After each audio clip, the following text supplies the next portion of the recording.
नमस्कार दोस्तों, स्वागत है हमारे अदरवाइज एकर ब्लॉग चैनल में। और जैसा कि आप देख सकते हैं, हम लोगों ने एक सीरीज चला रखी है जिसमें आप लोगों के लिए कक्षा 12 के बच्चों के लिए केमिस्ट्री में इंपॉर्टेंट क्वेश्चंस का जो भी सीरीज है उसको तैयार कर रहे हैं।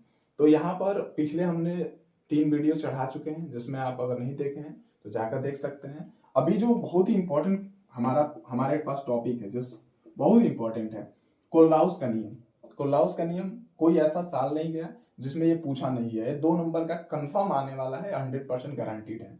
तो इस कोलराउस के नियम को समझने के लिए जो पीछे हमने मोलर चालकता वाली वीडियो को अपलोड कर रखे हैं, उसको एक बार देख लीजिए। मोलर चालकता होती क्या है, फिर उसके बाद से आप कोलराउस के नियम को आप समझ सकते हैं। ठीक है, देखते हैं हमारे पास क्या है कि किसी अनंत तनुता यानी अनंत पर किसी विद्युत अपघट्य की मोलर चालकता। अभी मोलर चालकता देखें पिछली वीडियो में, तो आप समझ सकते हैं विद्युत अपघट्य क्या है। तो विद्युत अपघट्य की मोलर चालकता विलयन में उपस्थित धनायनों तथा ऋणायनों की मोलर चालकता के योग के बराबर होती है। कोलराउस का नियम हर साल आता है और ये समझ लीजिए कि बहुत ही आसान भी होता है समझना इसको। बस केवल आप क्या करिए, समझिए यहाँ पर। यानी अगर मान लीजिए कि आपके पास क्या है, कोई मोलर चालकता है। जैसे मान लीजिए यहाँ पर आप ले लीजिए कोई विलयन मोलर चालकता अनंत पे, तो ये हो गया आपके पास NaCl। NaCl यानी कि आपके पास नमक हो गया। तो जब इसको हम क्या करेंगे, तोड़ेंगे। तो इसमें 2 तरह के आपको मिलेगा चालकता। एक आपके पास क्या मिलेगा, सोडियम मिलेगा, ठीक है। और दूसरा आपको क्या मिलेगा, आपके पास क्लोरीन माइनस मिलेगा। तो आप क्या देख सकते हैं इसमें कि अगर मैं कहूं कि यहाँ पर जो हमारे पास धनायन है, जो हमारे पास ऋणायन है, इस धनायन और ऋणायन की जो मोलर चालकता होगी, इन दोनों मोलर चालकताओं को अगर मैं जोड़ दूं, तो उस जोड़ने के बाद जो हमारे पास प्राप्त यानी पहले की जो मोलर चालकता है, इसके योग की क्या होगी, बराबर होगी। कुछ और नहीं है कोलराउस का नियम। कोलराउस का नियम ये कहता है कि किसी अनंत अंतर पर विद्युत अपघट्य की मोलर चालकता विलयन में उपस्थित धनायनों तथा ऋणायनों की मोलर चालकता के योग के बराबर होती है। यानी धनायन और ऋणायन, इनकी जो भी मोलर चालकता होगी, यह हमारे जो मोलर चालकता विलयन की उसके बराबर होगी। ठीक है, यानी जब टूटेंगे तो 2 भागों में टूटेंगे, जिसमें एक धनायन और एक ऋणायन होगा। ठीक है, दूसरा एग्जांपल ले सकते हैं। जैसे मान लीजिए कि आपके पास यहाँ पर CH3COOH एसिटिक एसिड है, तो इसको भी हम कर सकते हैं। तो CH3COO और यहाँ पर क्या हो जाएगा हमारे पास, ये माइनस में और प्लस कर देंगे यहाँ पर, तो ये हमारे पास हाइड्रोजन धनायन हो जाएगा।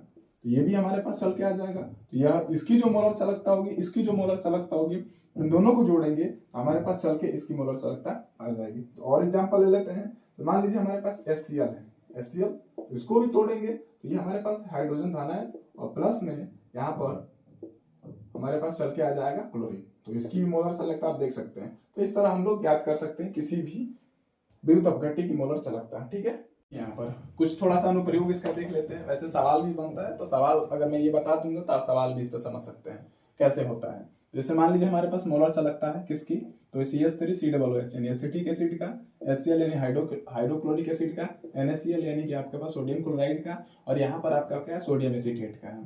तो यह हमारे पास 4 जो मोलर चालकता है, और इनका प्रयोग करके हमको क्या करना है, ज्ञात करना है एसिटिक एसिड जो कि मोलर चालकता है हमारे ऋणायन और धनायन के रूप में प्राप्त करना है।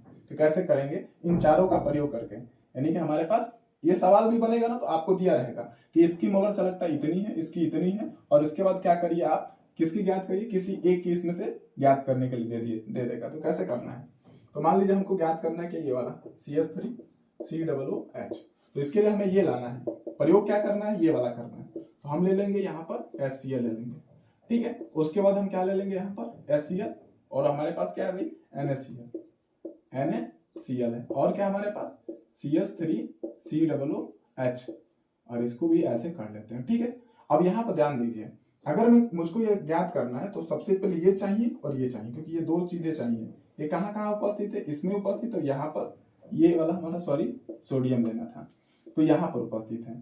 ठीक है, यहाँ पर उपस्थित है, यहाँ पर उपस्थित है। तो इसका मतलब हमें ये क्या करना पड़ेगा, इसको रिमूव करना पड़ेगा, यानी कट करना पड़ेगा। तो इसके लिए हम क्या लगा देंगे, इस पे माइनस लगा देंगे। तो यहाँ पर क्या कर देंगे, CH3COOH बराबर लैम्डा, और यहाँ पर HCl को हाइड्रोजन धनायन प्लस यहाँ पर क्लोरीन को तोड़ेंगे तो ये भी टूट जाएगा माइनस में, फिर उसके बाद माइनस लैम्डा, यहाँ सोडियम प्लस में, और जब ये टूटेगा तो माइनस हो जाएगा। प्लस तो होना चाहिए लेकिन ये माइनस हो जाएगा क्योंकि इसका आगे माइनस लगा है, क्लोरीन हो गया। ठीक, इसके बाद ये माइनस में, फिर इसको तोड़ेंगे तो यहाँ पर आपके पास क्या आ गया, CH3 COO, और प्लस में इसको तोड़ेंगे, यहाँ पर आपके पास क्या आ गया, सोडियम प्लस में आ गया। तो आप ध्यान से देख सकते हैं कि यहाँ पर क्लोरीन जो भी ऋणायन वाला आपका है, ये प्लस में है, ये माइनस में, ये माइनस में है, ये प्लस में है। इस तरह इसको कैंसिल करेंगे, हमारे पास चल के आ जाएगा CH3 COOH बराबर है, यहाँ पर आपके पास CH3 COO और माइनस में रहेगा, और इसके बाद आपके पास क्या हो जाएगा, हाइड्रोजन बच जाएगा प्लस में। तो इस तरह आपके पास प्रूफ हो गया, और काफी आपको आसान रहता है इस तरह करना। और मोलर चालकता दे दे तो इस पे आप सवाल भी कर सकते हैं। तो ये केवल मात्र समझाने के लिए आपको था, आप और भी तरीके से इसे कर सकते हैं। तो ये रहा आपका कोलराउस का नियम। ठीक है, वीडियो अगर अच्छी लगी हो तो आप कमेंट में जरूर बताएं, और चैनल को सब्सक्राइब भी करें और वीडियो को लाइक करें। और जितने भी हमारे कोचिंग के बच्चे हैं वो थोड़ा सा इस पे ध्यान देंगे। बाकी आप लोगों को और भी ऐसी वीडियोस मिलती रहेगी, इसके लिए आप चैनल को बने रहिए। धन्यवाद।